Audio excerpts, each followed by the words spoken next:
ಒಂದು ಹಳ್ಳಿ, ಒಂದು ಕೋಟೆ, ಅದರಲ್ಲೊಬ್ಬ ಬ್ರಹ್ಮ ರಾಕ್ಷಸ. ಆದರೆ ಅನೇಕ ಮಂದಿಯ ಬಲಿ. ನೀವೇನಾದರೂ ಮಿಸ್ಟ್ರಿ, ಹಾರರ್, ಕಾಮಿಡಿ ಸಿನಿಮಾ ಹುಡುಕ್ತಾ ಇದ್ರೆ ಈ ವಿಡಿಯೋ ನಿಮಗಾಗಿ. ರಾಕವರಂ ಎಂಬ ಹಳ್ಳಿಯ ಕೊನೆಯಲ್ಲಿರುವ ಕೋಟೆಯಲ್ಲಿ ಒಂದು ರಾಕ್ಷಸ ಇರುತ್ತೆ. ಸುಮಾರು 2000 ವರ್ಷಗಳಿಂದ ಆ ರಾಕ್ಷಸ ಕೇಳಿದಾಗೆಲ್ಲ ಯಾರಾದರೂ ಒಬ್ಬರನ್ನ ಬಲಿ ಕೊಡಲೇಬೇಕು, ಇಲ್ಲಾಂದ್ರೆ ಇಡೀ ಊರೇ ನಾಶ ಆಗುತ್ತೆ ಅನ್ನೋದು ಅಲ್ಲಿನ ಜನರ ಮೂಢನಂಬಿಕೆಯಾಗಿರುತ್ತೆ. ಇಂಥ ಊರಿಗೆ ತಾನು ಪ್ರೀತಿಸುವ ಹುಡುಗಿಗಾಗಿ ಅಮೆರಿಕಾದಿಂದ ವೀರಬಾಬು ಅನ್ನೋ ಹುಡುಗ ಬರ್ತಾನೆ.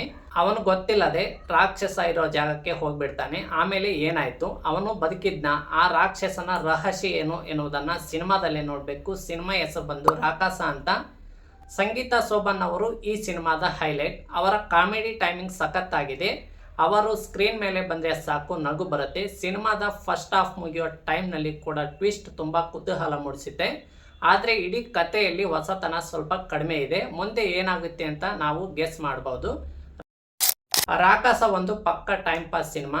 ತುಂಬ ಲಾಜಿಕ್ ಹುಡುಕದೆ ವೀಕೆಂಡ್ನಲ್ಲಿ ನಕ್ಕು ಎಂಜಾಯ್ ಮಾಡೋಕ್ಕೆ ಈ ಹಾರರ್ ಕಾಮಿಡಿ ಸಿನಿಮಾ ನೋಡ್ಬೋದು. ಈ ವಿಡಿಯೋ ಇಷ್ಟ ಆಗಿದ್ರೆ ಲೈಕ್ ಮಾಡಿ, ಹಾಗೆ ಮೂವಿ ನೋಡೋ ನಿಮ್ಮ ಫ್ರೆಂಡ್ಗೆ ಶೇರ್ ಮಾಡಿ. ಮೂವಿ ಲಿಂಕ್ ಬೇಕಿದ್ರೆ ಪೇಜ್ ಫಾಲೋ ಮಾಡಿಕೊಂಡು ಲಿಂಕ್ ಅಂತ ಕಮೆಂಟ್ ಮಾಡಿ DM ಮಾಡ್ತೇನೆ. ಮುಂದಿನ ವಿಡಿಯೋದಲ್ಲಿ ಸಿಗೋಣ. ಬಾಯ್ ಬಾಯ್.